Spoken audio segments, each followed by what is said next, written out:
आप मेरे बगल में बैठे हैं और यहाँ आईपीएस लिखा है और कितने बच्चे होंगे जो सोचते हैं कि नहीं मैं आपके जैसा बनना चाहता हूं। और आप हमारे गृह जनपद से भी हैं तो बहुत सारे से जौनपुर के लोग होंगे या प्रदेश के जहां भी आप वर्क करते हैं आपको देखते होंगे, आपसे प्रेरणा लेते हो। वो कैसे तैयारी करें उसके विषय में थोड़ा बताइए। देखिए, यूपीएससी सिविल सर्विस ऐसे तो एक बहुत विस्तृत एग्ज़ाम है। पूरे लगभग जो एग्ज़ाम की प्रक्रिया है ये 1 साल में पूरी होती है। 3 चरणों में ये परीक्षा होती है। सबसे पहले प्रीलिम्स होता है जी। मेंस एक विस्तृत 9 पेपर होते हैं जिसमें से 7 पेपर्स के मार्क्स काउंट होते हैं। 2 कंपलसरी पेपर हैं जो क्वालिफाई करने होते हैं और फिर पर्सनालिटी टेस्ट यानी इंटरव्यू होता है। जी। परीक्षा प्रक्रिया की बात करें तो उसके बारे में इंटरनेट पर सिलेबस क्या है, क्या किताबें पढ़नी हैं, वो बहुत सारी चीज़ें मिल जाएंगी। बट अपनी तरफ से जो मोटी मोटी बातें मैं एस्पिरेंट्स को बताना चाहूँगा जो बहुत ज़रूरी हैं। 3-4 चीज़ें हैं जो यदि आपके अंदर है तो आपकी सिलेक्शन की संभावनाएं बहुत अच्छी हैं मेरे हिसाब से, जो मेरे अनुभव में है।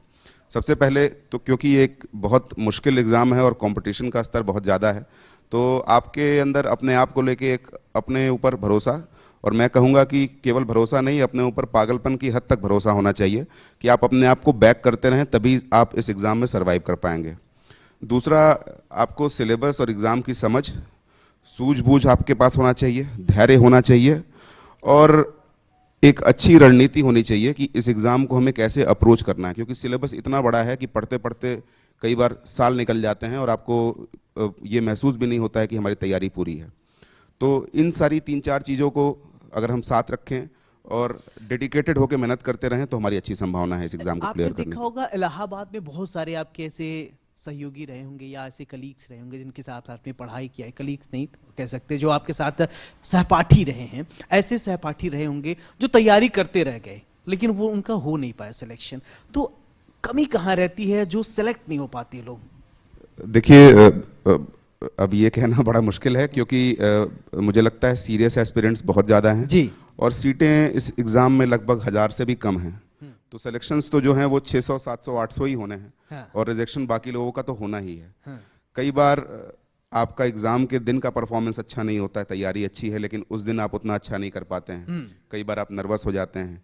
कई बार आपके ऑप्शनल जो सब्जेक्ट हैं उसमें उतने अच्छे मार्क्स स्कोर नहीं होते हैं। साथ में से कोई 1-2 पेपर भी खराब हो जाता है तो आप बाहर हो जाते हैं। तो जैसा मैंने बताया कि एक बहुत मुश्किल कंपटीशन है और इसमें थ्रू आउट द ईयर, पूरे साल के दौरान आपको अपना बेस्ट परफॉर्म करते रहना होगा, तभी सिलेक्शन की संभावनाएं बढ़ेंगी।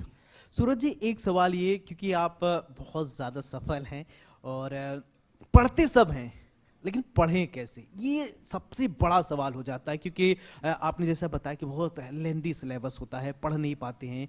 तो इतना समुद्र से कुछ बाल्टी पानी ही निकालना है और सारा समुद्र तो अपने अंदर हम डाल नहीं पाएंगे। एनसीईआरटी की बहुत सारे जो किताबें आई हैं और इसके बाद कहते हैं कि पेपर रोज पढ़ना चाहिए। क्या ये सब बातें मान्य है कि 12th तक आपने एनसीईआरटी क्लियर किया तो यहाँ से एनसीईआरटी को लेकर बहुत सारी परिपाटी लोग गाँव में बच्चों में रहता है कि आप पहले एनसीईआरटी की किताबें पढ़िए फिर इसके बाद सिविल सर्विसेज में जाइए, ऐसा है क्या? देखिए, जो सिलेबस यूपीएससी ने दिया हुआ है उसमें एक बात है कि जो भी आपके आसपास घटित हो रहा है एक आम नागरिक के तौर पे, उसकी आपको समझ होनी चाहिए। चाहे वो विज्ञान से संबंधित हो, इतिहास से संबंधित हो, भूगोल से हो, अर्थशास्त्र से हो। अब उसकी समझ के लिए जो एनसीईआरटी की किताबें होती हैं बहुत ही कम पतले पन्नों में, 100-200 पन्नों में उन चीज़ों को सबसे अच्छा समझाने का काम एनसीईआरटी की किताबें करती हैं जी। समाचार पत्र इसलिए ज़रूरी है क्योंकि देश विदेश में जो भी घटनाएं हो रही हैं कई बार उससे संबंधित भी सवाल पूछे जाते हैं। जी। जैसे अभी एशियन गेम्स चल रहे हैं जी।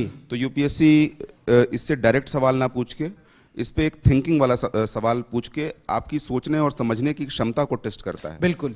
ठीक है, तो इस तरह से अखबार पढ़ना और केवल पढ़ना नहीं, उसको समझ के एनालाइज करके रखना बिल्कुल वो जरूरी आपने है। जो बातें बताई, हमारी लाखों करोड़ों दर्शक ने जो उत्तर प्रदेश उत्तराखंड देख रहे होंगे वो समझे होंगे। बहुत सारे ऐसे स्टूडेंट्स हैं जो आपको देख रहे होंगे, वो समझ